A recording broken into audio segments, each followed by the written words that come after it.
morning, everyone. I'd like to welcome you to our webinar, Improving Digital Literacy Using UDL, and it's a guide for designers, developers, and content users. So I think there is something for everyone here. First, I'd like to introduce our three panelists. First one is Julie Eller, and Julie has been working in higher education almost 2 years. She brings a passion for technology and over a decade of experience in the K through 12 education to innovating instruction at Cecil College.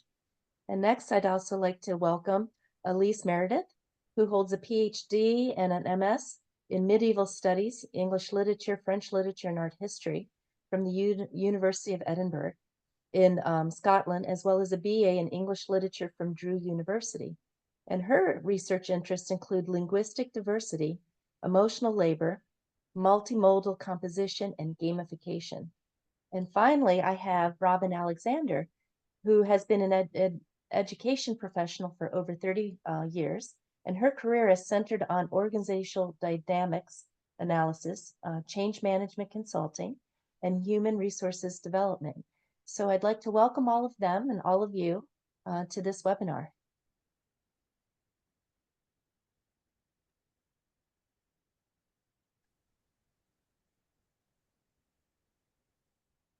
Okay, so hopefully everyone's got my screen. All right, so in today's session, myself and my two lovely teammates will be presenting the artifacts and resources that we created as a part of our project for the Maryland Online Leadership Institute in the 2023 cohort. So we have some more team members who are not here with us today, but are here with us in spirit for sure. And as a part of our team, we brought together a lot of diverse viewpoints. So we have directors, we have support staff that are working directly with students, support staff working directly with faculty.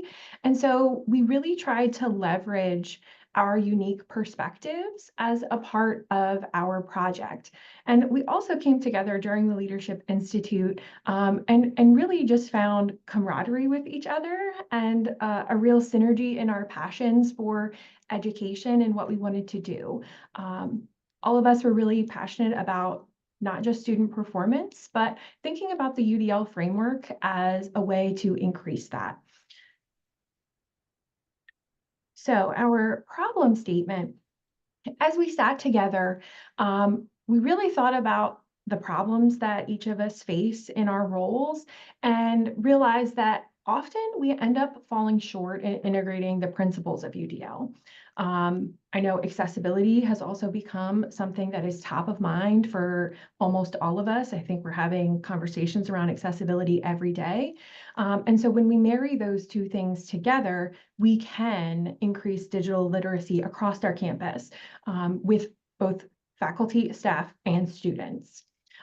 So we really are just trying to move that digital literacy forward. So we set out to create some resources to help the people who are designing content. And we know in our organizations, sometimes those are different people and they have very different backgrounds. Like I am at a very, very small school where most of our faculty are doing everything themselves. And we also have quite a few members of our team from Montgomery College that has a lot more resources than what I have and can have maybe developers and designers who are taking more of an ownership role in that process. So we're trying to make resources that can be used by anyone and that are going to really increase their awareness and help them to set reasonable expectations for each other. So there were some really significant implications that influenced our process. So we ended up creating two different documents. And so Robyn and Elysse will be delving into those in depth in just a moment. But we realized we couldn't create a one-size-fits-all item that was going to achieve what we wanted to achieve because we had so much. So focusing on students, absolutely we want to increase accessibility and inclusion and make sure that students are satisfied in their educational journey, that they are staying with us and they're completing their programs. So when there are barriers to learning, or when the students don't understand what they should expect in their learning experience, that can create a problem. So we set out to, how do we educate students on what digital literacy should look like for them? What types of things do they need to be thinking about, or how should they advocate for themselves? For the perspective of faculty, we want to improve kind of our consistency and our quality assurance. Many of our faculty don't have a significant background in education, and sure, we can send them to the CAS website and those resources are amazing, but often they get really overwhelmed and they don't know where to start. So that was one of the first things that we thought about. It's like, how do we make professional development something that feels attainable and engaging? So with our tool, we try to help create an on-ramp. We want people to feel like this is something that they can achieve and acknowledge that UDL, digital literacy, is always going to be a journey.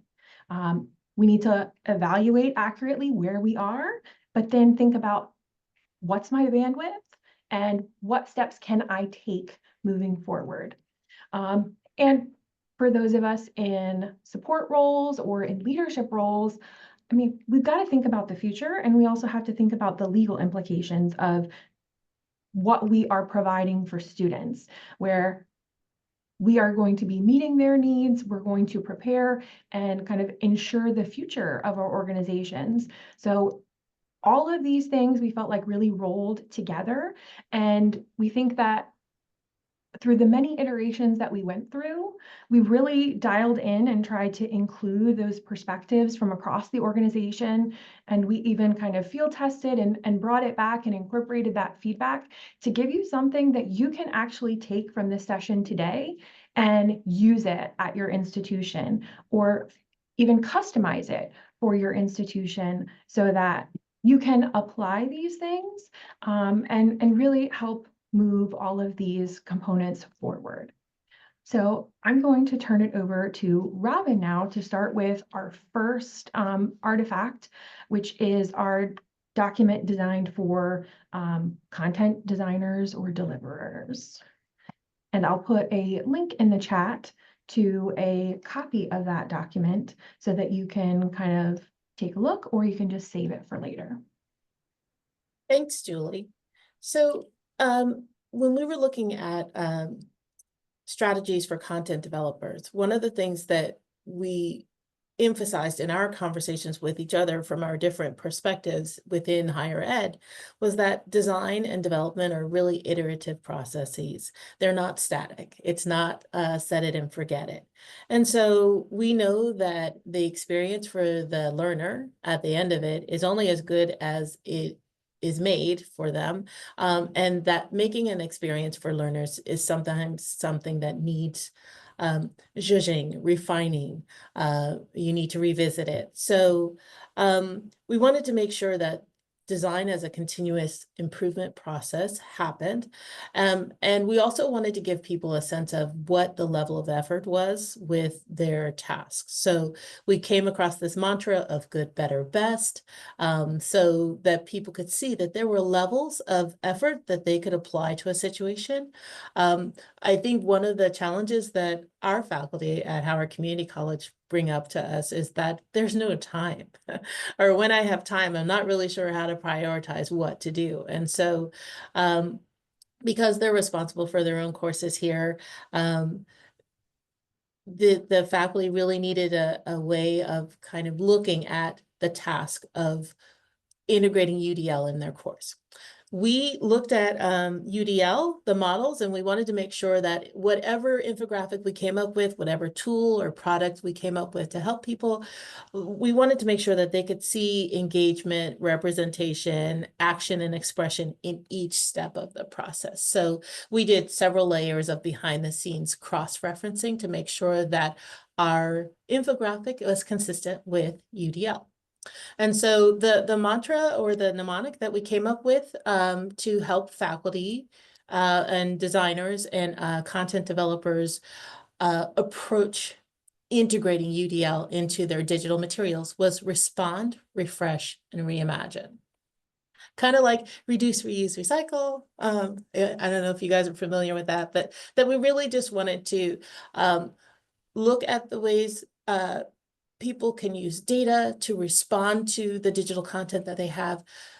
Maybe sometimes you need to take a step and do that extra thing and really refresh your content, and maybe your data is telling you that. And lastly, as tools evolve, as our digital environment evolves, we want to give people a level of effort and understanding of what is involved to bring UDL to the table to reimagine what's going on in the courses. So, yeah, thanks, Julie. The next. So when we're talking about responding, we're really kind of looking at using specific, we want to address specific learning needs that are identified by our data. So perhaps you had an assessment in your course, it didn't go the way you thought it would go, or an assignment that didn't get a robust response from the students. So a good level of effort is really just as a designer developer, what we're going to be doing is collecting feedback on the learner needs and their performance. And a lot of those analytics are right there in our learning management system. So that's great. You've got data. Identify what resources you might need for revision. Is this simple rewriting or rephrasing of an activity, or do I need to do some research and make a more robust question bank? There are all those things that are going on, again, driven by the data. All the way through in every step of the process, we're going to make sure that our learners have the opportunity to ask questions of the digital content that exists in their courses. And that might be reflected in perhaps a course evaluation, or perhaps you're doing temperature checks with students to get their feedback about the course experience and how it's going for them. So better for just responding to, again, the learning needs identified in your data is you're looking at your data, you're analyzing your resources, and best is really kind of using that data to apply revisions, looking at multiple modes for users to ask you questions. So you want to collect data, you want to respond, but this mode, mode of how you manage your digital content, this cycle, this continuous improvement is really a little on the reactive side, right? Because you're looking at the data after the fact. Perhaps you can collect some data in the process, but really the data is going to tell you the story and point you in the direction of where you need to refine your changes. But the next piece of the model is really to refresh your content, right? So our digital content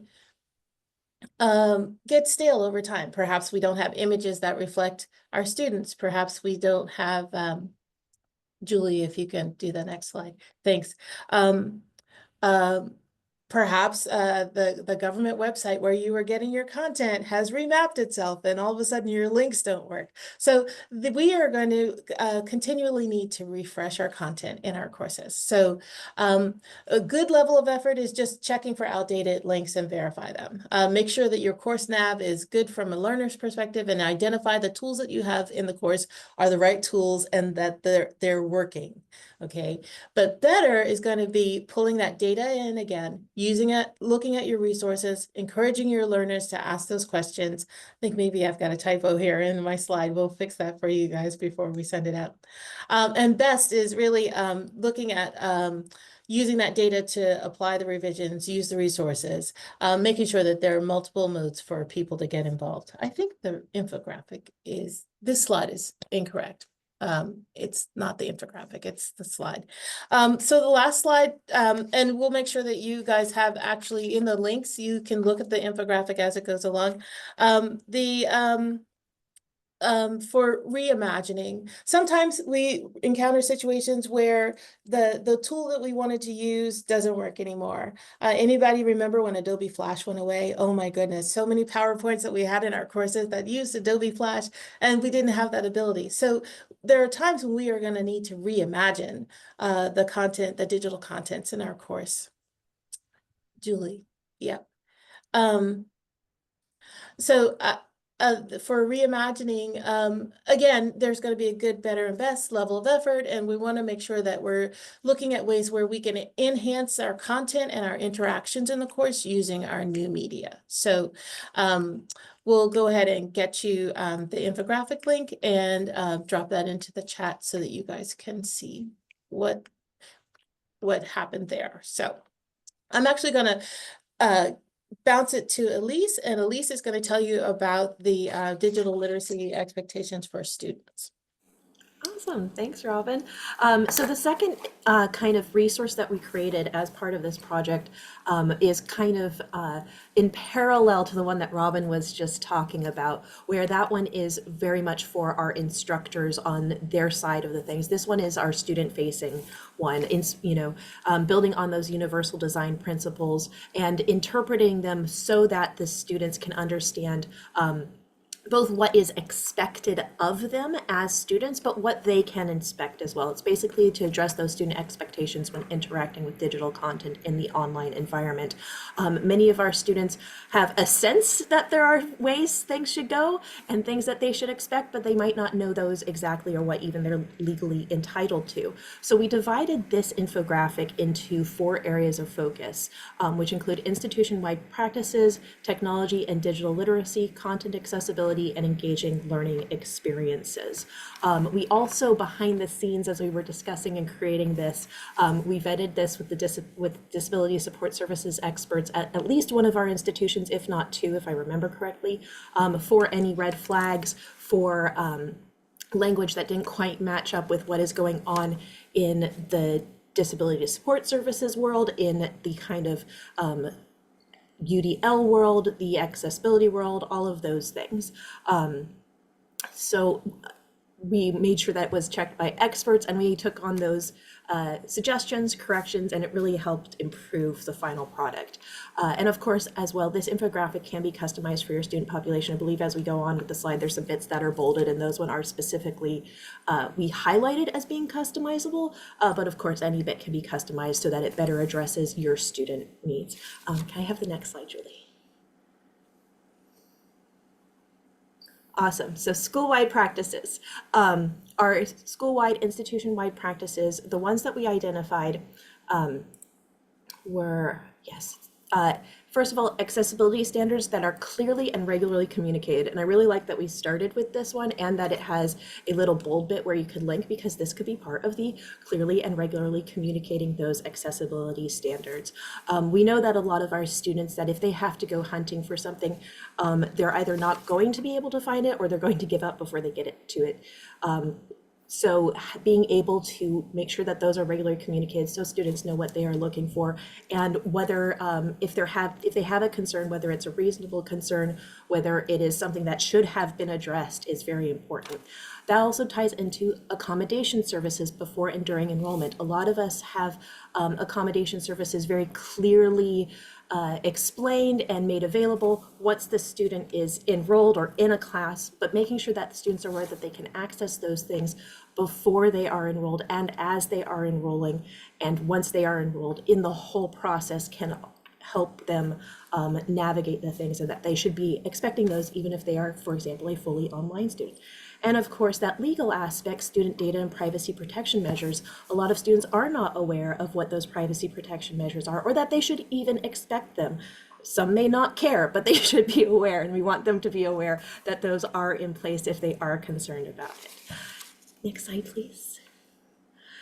The second one was technological and digital literacy. So our very first one that we put into this section of the infographic was technology requirements and digital literacy skills. So this is part of the two-way street that this infographic is really meant to be, the expectations for the student and the expectations by the student. So students should expect that there will be technological requirements specific to classes, and that they will need to have digital literacy skills, and that hopefully, based on the previous slide, that those will have been clearly communicated.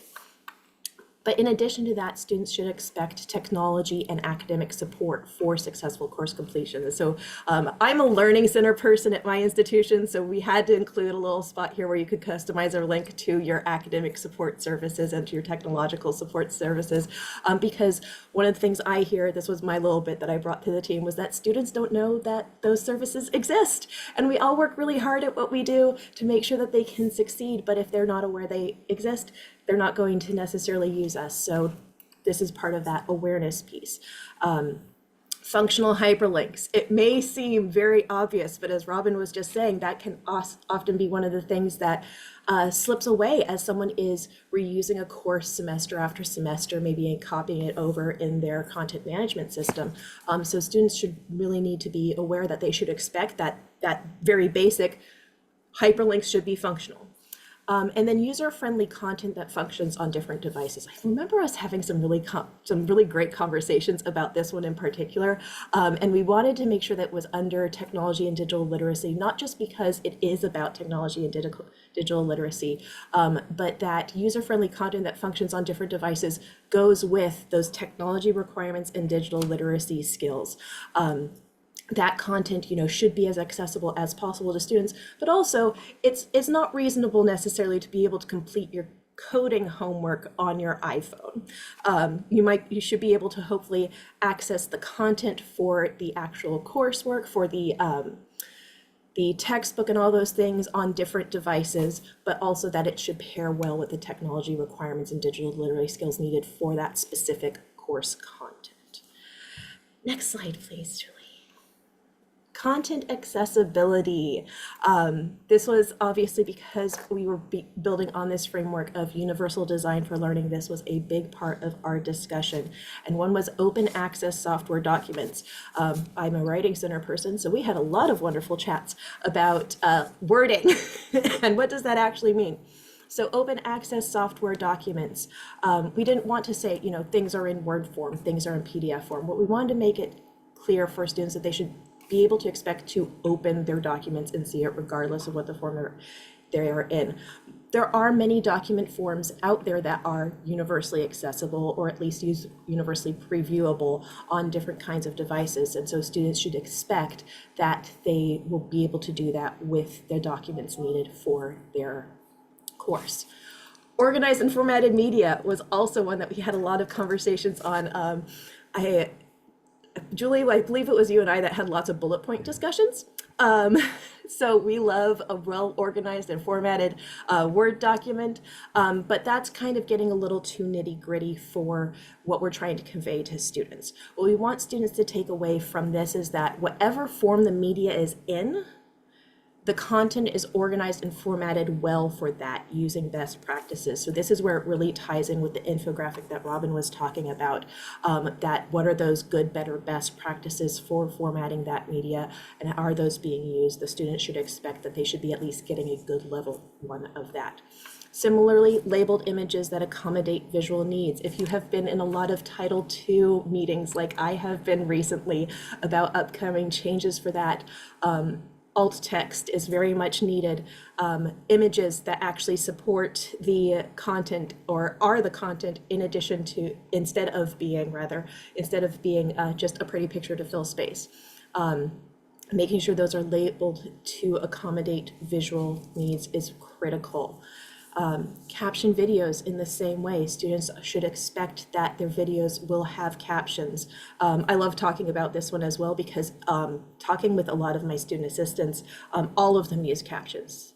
This is an accessibility thing in so many more ways than we're necessarily aware. I recently used captions in a Zoom meeting, auto-generated captions, because I had to cover our front desk and I really wanted to attend a training. But the front desk computer does not have speakers. This could very well resemble something that students have at home. So having that those captions meant that I was able to still attend that training and participate, not as well as if I had had speakers, but I could still participate. And so those sorts of things can be really critical for students who are working in different environments. Having the captions can make it accessible in far more ways than we understand. And then also high contrast images and colors. This was another area where we really talked about our what we were trying to communicate, because what we were thinking were, you know, students who may have limited vision or color blindness or things like that. And so we were trying to figure out, well, images that are accessible to people with limited vision and color blindness felt, we were trying to find a way that's like, but it, like as I was saying with the caption videos, when we make things accessible, UDL, it becomes accessible to far more people than we realize. So we settled on high contrast images and colors for that. And I believe it pairs really nicely with some of those expectations we put in the infographic for instructors. I could say a lot more about this, but I'm gonna keep it short. And then finally, our last one was engaging learning experiences. We had some really wonderful discussions about these, especially with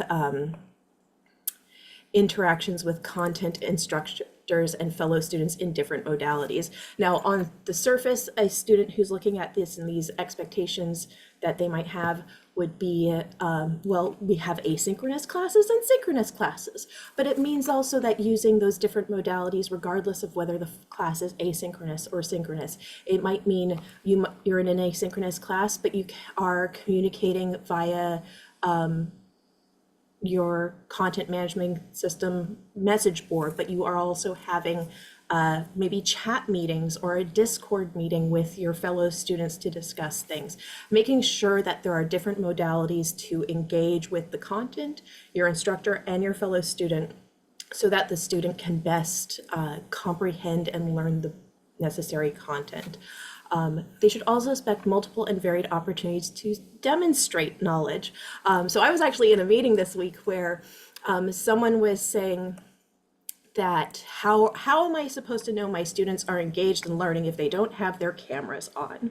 And there was a really great conversation that built off of that of faculty who had developed ways to engage their students without requiring their cameras to be on, whether it was having polls or requiring a question or a either verbal or in chat or small group interaction, different ways of engaging with that. And it just made me think about the fact that I know there are students out there who may have their camera on in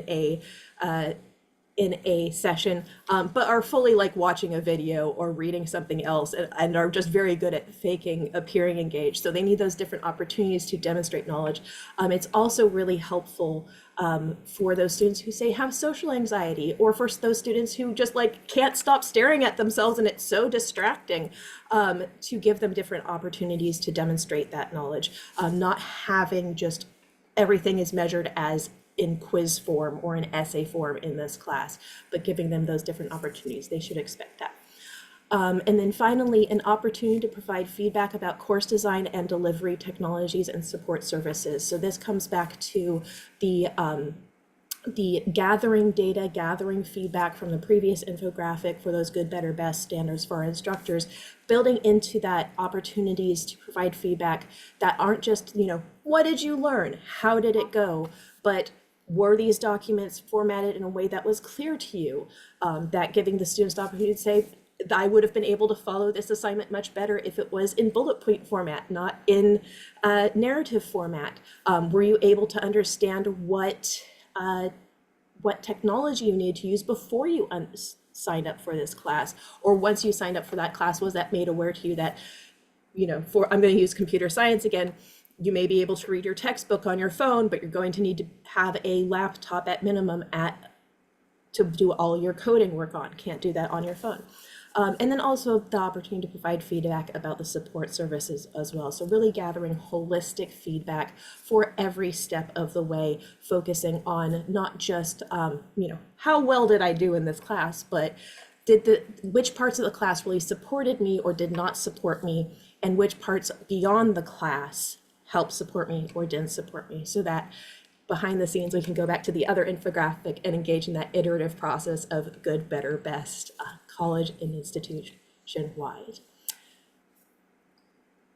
I believe that's everything I had to say about this slide. So thank you all very much. Julie, Robyn, are there anything else that you wanted to say before we open for questions?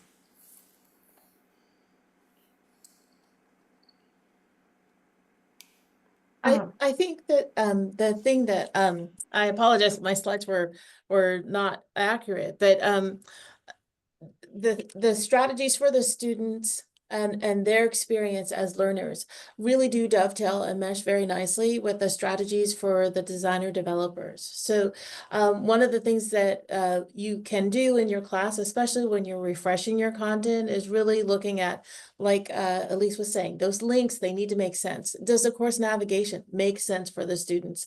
Are we using tools in our class that make sense for the students? Are they trying to access it on their phones, or are they trying to access it off of a laptop or a desktop computer? And that's something that needs to be factored into the design of the course, because if you have content in the course that the students can't access, it doesn't matter how wonderful your design is.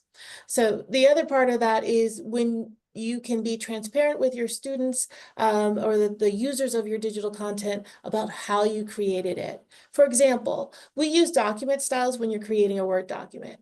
We think we all use them the same. The reality is we don't all use them the same. And so instead of making assumptions with our students about how we've created our document and our digital content, we're going to make sure that as developers and designers that we're using a specific process, a specific protocol that we can explain and share with other people. There are so many built-in features now in rich content editors and Canvas, in the Microsoft Office suite of tools. They have those document styles and formatting conventions already built in so that you can make accessible content. And so if you had to do like a scrub or a refresh in your course, making sure that the course materials are accessible is a big step forward. And again, good, better, best, there are levels of effort that go along with that.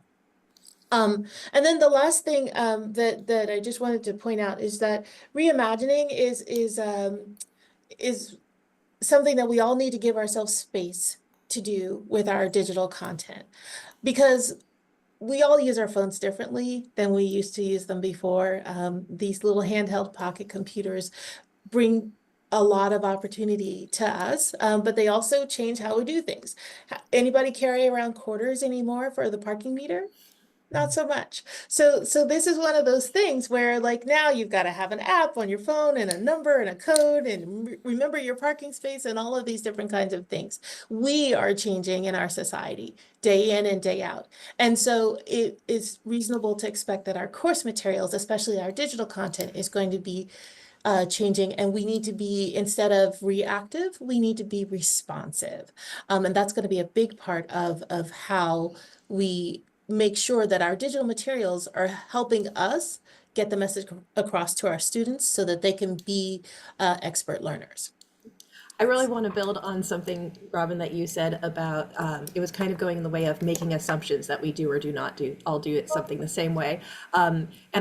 Because I feel like part of UDL and part of what we were talking about behind the scenes for these infographics was to eliminate the need to make assumptions, because we might assume that we're really good at something. We might assume that we're really bad at something, but having these standards, having these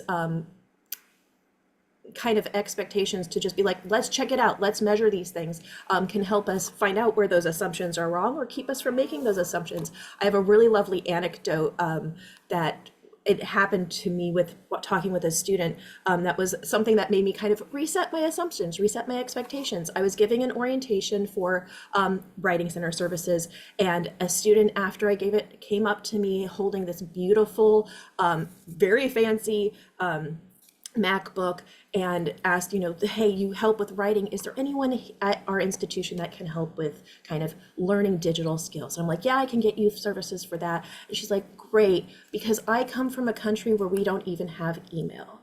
And so if I had seen this student just walking along carrying their beautiful MacBook, I'm like, okay, this student is probably really technologically literate. They've got a really fancy machine. It's all good.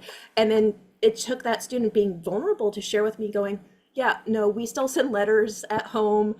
I've been in the country for like 3 months, have this beautiful device, have no idea how to use it. And so that really made me reset, okay, I need to reset my expectations for what a student coming into this space might be looking for, what their technological proficiency is, and not make those assumptions. So having those kind of reset moments are always really helpful, and that's kind of, but we might not get them in our day-to-day unless you have a student who's willing to share and be vulnerable like that. So that was some of the kind of impetus behind these discussions, is so that you don't have to have a student be vulnerable and help you reset. The infographics will help you start with that yourself. Yeah, and I think I want to interject a little bit, some things that really stood out to me as Elysse was talking through our student document. Like, absolutely, we had some really amazing conversations around the kind of creation of this document, but I think that's probably one of the best ways for you to go back and use this at your institution. We were purposefully really, really high level with what we put in the document, tried to be as general as possible. Like, we all use different systems.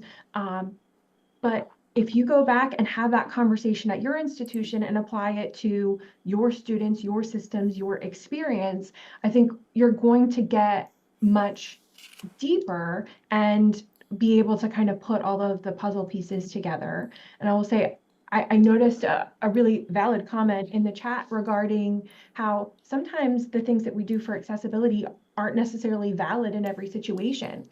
And I think those use cases are really great conversations to have. So specifically, I was talking about captions for students who might be a slower processor or reader. Well, then if we know that that's a large part of our student body, like, yes, we need captions, but perhaps making sure we always have a transcript might be the best way to cover all of our bases so that the student can watch the video and then can read separately at those different processing speeds. So again, like, this is just always an iterative process. And we think it would be really valuable for you to kind of take our starting point and jump off from that with the people at your institution. And now I'm going to build on what Julie just said. I can't help it because my team is just brilliant, and it's been such a delight working with them. But that one of the things I really struggled with for a long time with universal design is the universal design isn't actually universal. I'm also, one of my special interests is neurodivergence and neurodiversity.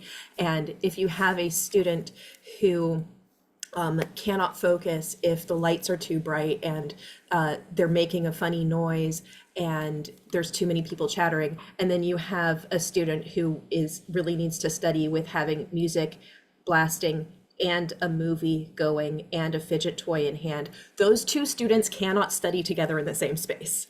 You cannot universal design a space that is going to suit both of them. What you can do is find spaces that work for both of them that are different. So as Julie was saying, having that, the captions, yes, but the captions feed directly into the transcript, which then a student who might read more slowly or have reading differences and comprehension differences, that gives them an additional thing to feed back into. So universal design, the idea is to have as many supports as possible so that students can be successful, I guess.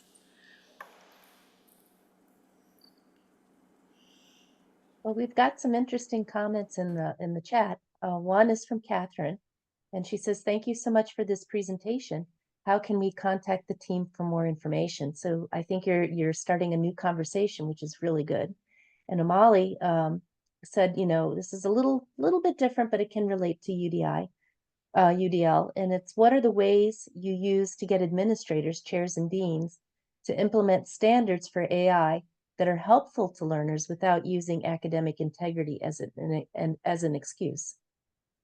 And of course, I know that'll vary widely by the institution that you teach at, but do you have any comments or insight about maybe AI in terms of UDL? I think that one of the things that's really important when we're dealing with students and academic integrity in general is that we look at our course materials first.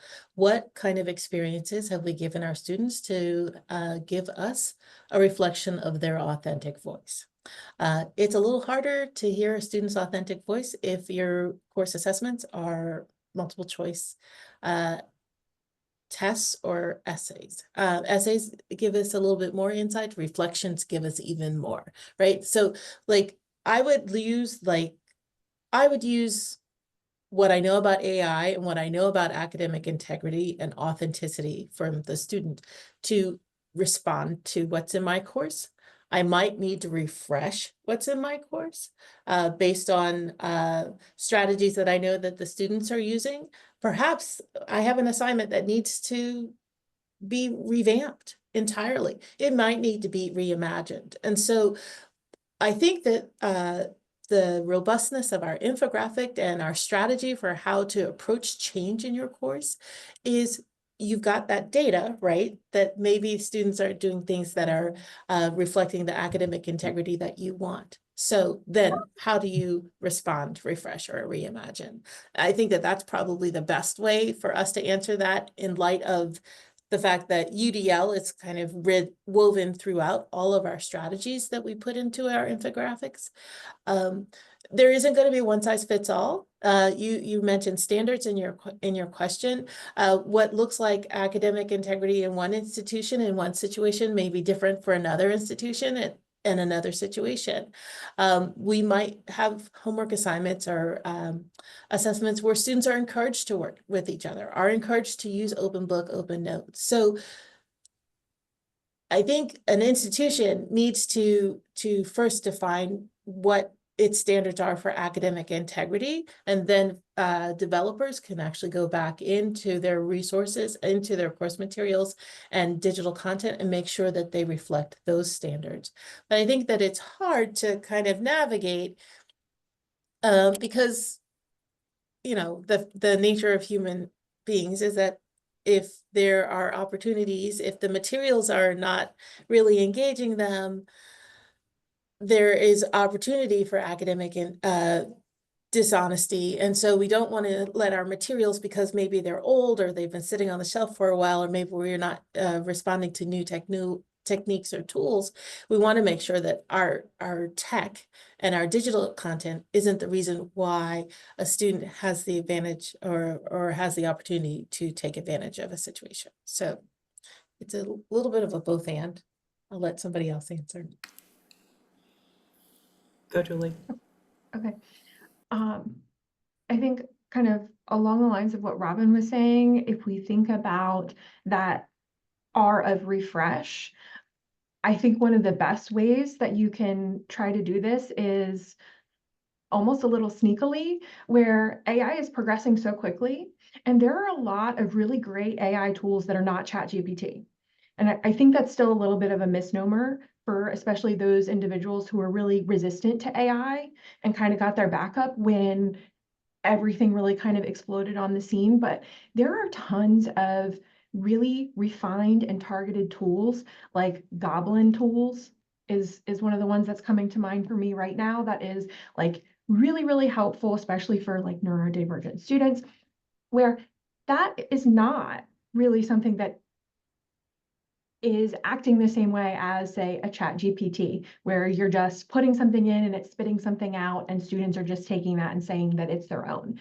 So if you can take those individual AI tools that really have a targeted use case and demonstrate to chairs and deans that this is something valuable, this is something that doesn't really violate those academic integrity standards, and find a way to put that into courses and put that into the hands of students, I think it's going to start moving at least the conversation at your institution in the right direction, where we're starting to think of AI truly as a tool, as a supplement, just like all of the other innovations that have come along and changed education. We just have to get people on board, and we have to get them to wrap their heads around, how do we continue our work while using this, not that we're giving up our work and this is replacing us.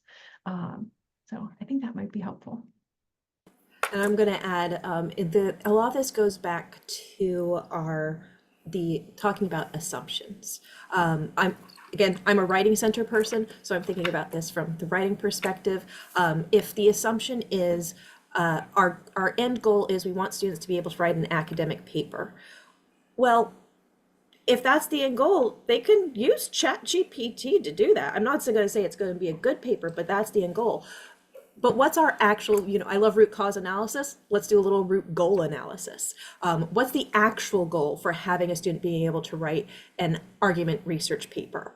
We want them to be able to do research, to understand that research, to be able to put together in a convincing argument using their critical thinking skills. So the critical thinking skills is the key there. How do we then reimagine the assignment so that encourages those steps and that critical thinking skill without focusing necessarily, de-emphasizing the end product, but emphasizing the process? I'm actually working on a conference proposal for applying changes in textile technology as a metaphor to writing in the age of AI, because other industries have gone through this before. My part of my academic studies is textile history and how that was used in literature, being very holistic on this. And that industry has seen massive changes because of technology. And it's actually very similar to things that we are seeing within writing with AI. Things are going to change, but what is the end goal? Why are we actually doing this? How can we reimagine our instruction for our students and our not expectations and not standards, but recommunicate our expectations and standards so that students are still learning what they need to learn?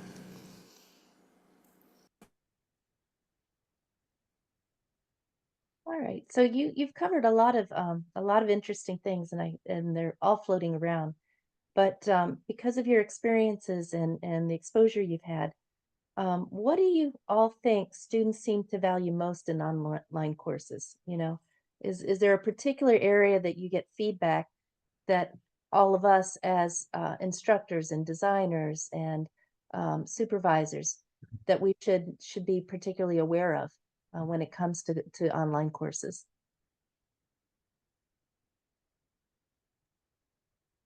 I can say that my lived experience is that students are disincentivized by NAV and organization experiences and courses that leave them frustrated, where they're not able to open up their device, see what they have to do, and get to work, right? So we want to make sure that, and we did quite a bit of conversation when we were meeting initially about identifying the barriers. Like, why isn't this digital learning experience working for someone? Is it just the formatting? Is it the nav? Is it the organization? And all of those things are real big disincentives to students.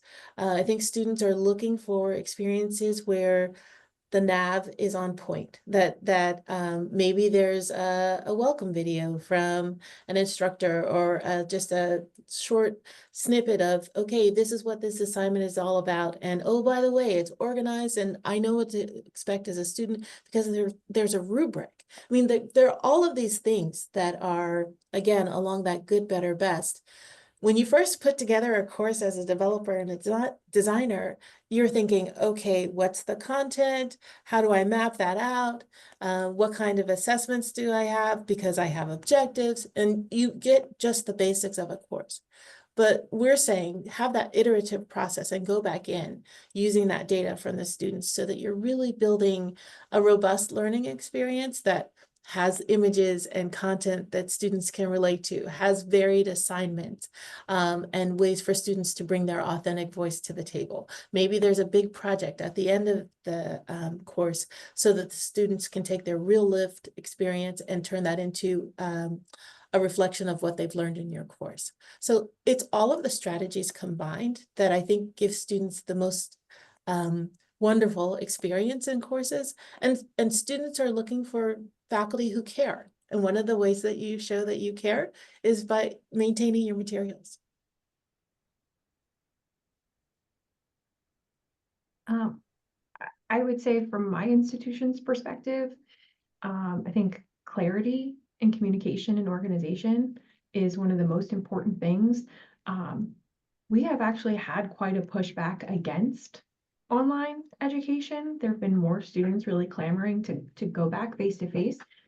And I can also say my institution went through an LMS transition, and we were operating on kind of the legacy Blackboard platform before, and we switched to Canvas. And because the navigation and the consistency of pages is so much more locked down in Canvas than it was in that older Blackboard platform, the student feedback has just been incredible.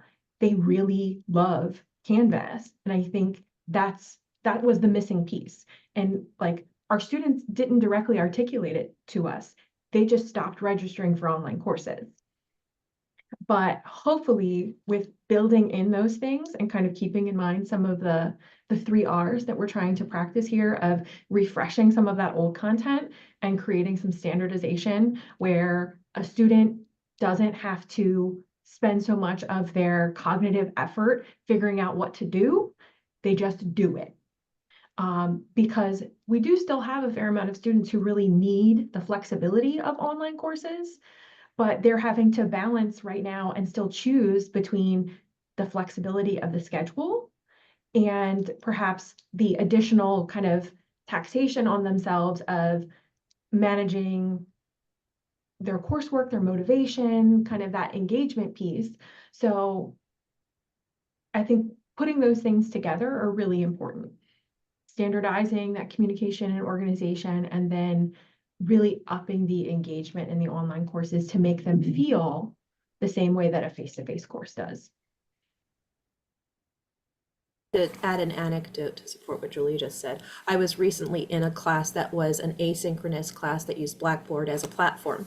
And I could tell by how it was put together, and because I've used Blackboard on the back end, that the professor hadn't really thought through how to give students a checklist for what they needed to do every week, how to organize it. But as an external user, it still didn't make sense to me. I'm very technologically savvy. I'm very able to navigate these things, and I was struggling with it because there were things that were posted that weren't on the checklist. They had never either been added. Maybe they were something that the professor had added at some point to say like, hey, here's something that that will better support my students, but I didn't know why it was there. It wasn't marked required. It wasn't marked optional. And I definitely spent a lot of time trying to navigate the class, just trying to figure out what I was supposed to be doing to learn the content. And my learning suffered because of that. I was spending the time trying to figure out what I was supposed to doing instead of actually doing it. And sometimes, you need to have a outside perspective on that. You need to grab an instructional designer and be like, does this make sense to someone who's not me? Especially because, again, one of my interests is neurodivergence, neurodiversity. Our brains don't all work the same way. So something that really makes sense to me organization-wide might make someone go, Elysse, this is giving me a headache. How do I do this? So having that outside perspective, if there's one thing I've learned from this project, it's I'm always going to call up an instructional designer if I need to put something in a Blackboard course. That's the one thing I've learned.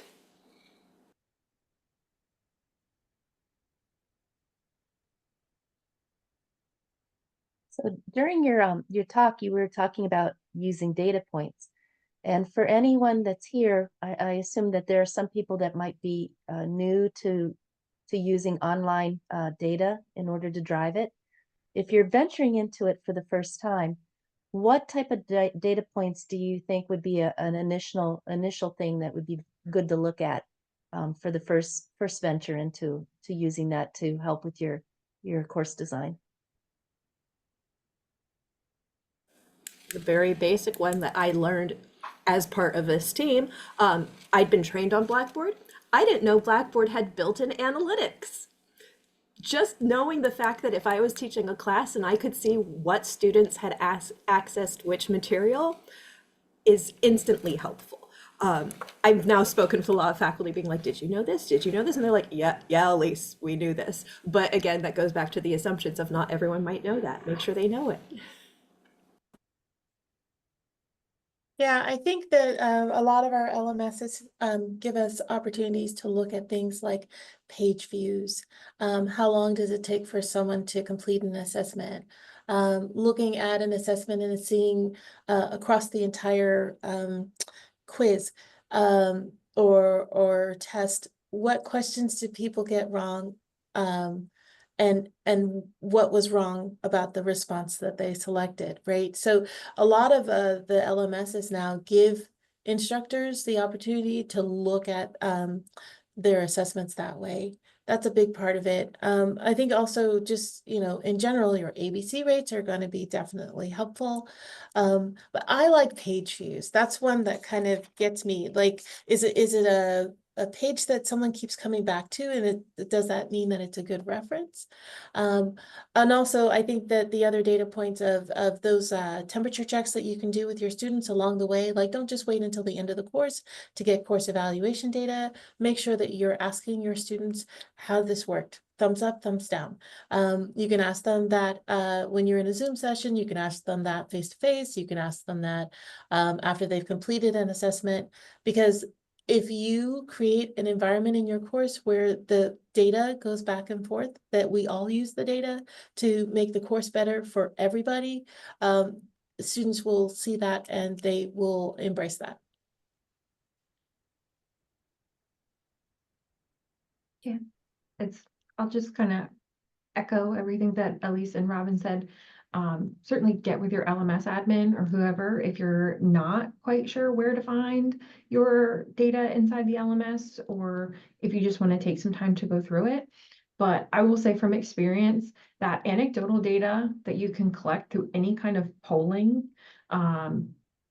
So if you don't have one at your institution, or you're not using something that's built into a video platform like Zoom or Teams, I know Ziplet is one that I've recommended to my faculty that you can kind of access for free. The more you ask those questions, the more honest your students will be.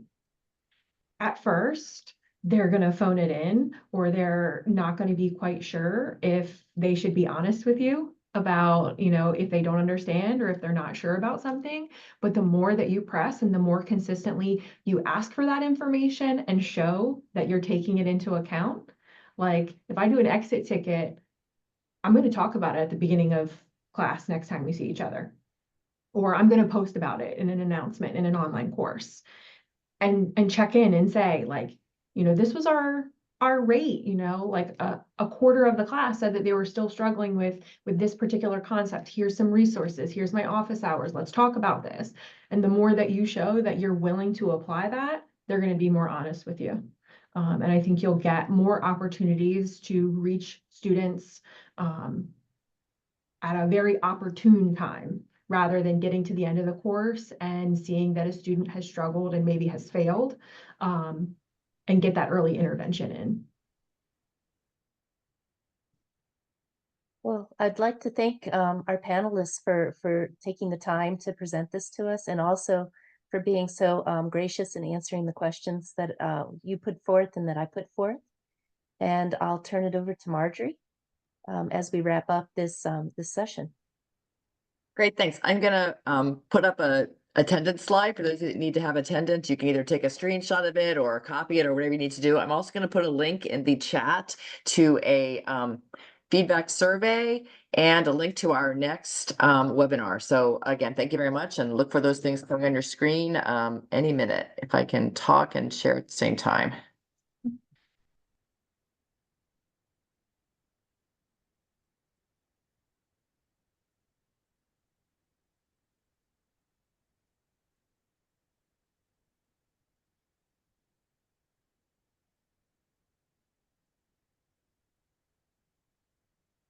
Will you see the slide at this point?